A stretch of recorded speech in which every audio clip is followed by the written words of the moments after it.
Polytechnic മേഖലയിലും ആ അളവിൽ പുത്തൻ കെട്ടിടങ്ങളുടെ നിർമ്മിതികൾ നമുക്ക് സാധ്യമായിട്ടുണ്ട് എന്നുള്ളത് അഭിമാനകരമാണ്.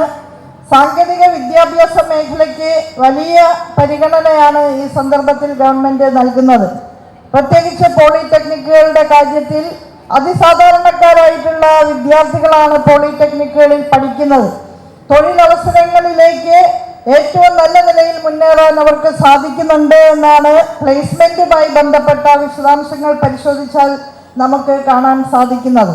ഒരുപക്ഷെ എഞ്ചിനീയറിംഗ് കോളേജുകളെ അപേക്ഷിച്ച് കൂടുതൽ കാര്യപ്രാപ്തിയുള്ള കുട്ടികൾ പോളിടെക്നിക് കോളേജുകളിൽ നിന്ന് ഉയർന്നു വരുന്നു എന്നുള്ളതാണ് നമ്മുടെ അനുഭവം എന്ന് കൂടി സന്തോഷപൂർവ്വം സൂചിപ്പിക്കട്ടെ.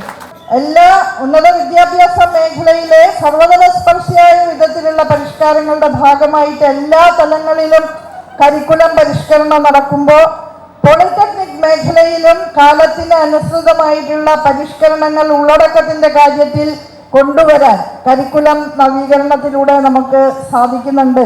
കുട്ടികളുടെ നൂതനാശയങ്ങൾ പ്രോത്സാഹിപ്പിക്കുക എന്നുള്ളതിന് വലിയ പ്രാധാന്യം നൽകുന്നുണ്ട്. യങ് ഇന്നോവേറ്റേഴ്സ് ക്ലബ്ബുകൾ ഇതിൻ്റെ ഭാഗമായിട്ട് എല്ലാ പോളിടെക്നിക്കുകളിലും രൂപീകരിക്കുന്നതിന് നിർദ്ദേശങ്ങൾ നൽകിയിട്ടുണ്ട്.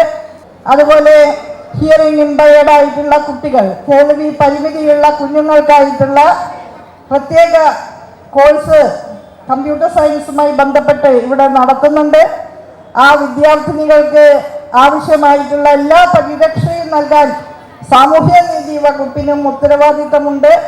കഴിയുന്ന സഹായങ്ങൾ തീർച്ചയായും ഈ കലാലയ സമൂഹത്തിനോടൊപ്പം ഉണ്ടാകുമെന്ന് സസ്നേഹം അറിയിച്ചുകൊണ്ട് ഒരിക്കൽ കൂടി ഈ 2 പ്രൊജക്റ്റുകളും ഉദ്ഘാടനം ചെയ്തതായിട്ട് സസ്നേഹം അറിയിച്ചുകൊണ്ട് എൻ്റെ വാക്കുകൾ ചുരുക്കുന്നു. ഏവർക്കും അഭിവാദ്യങ്ങൾ.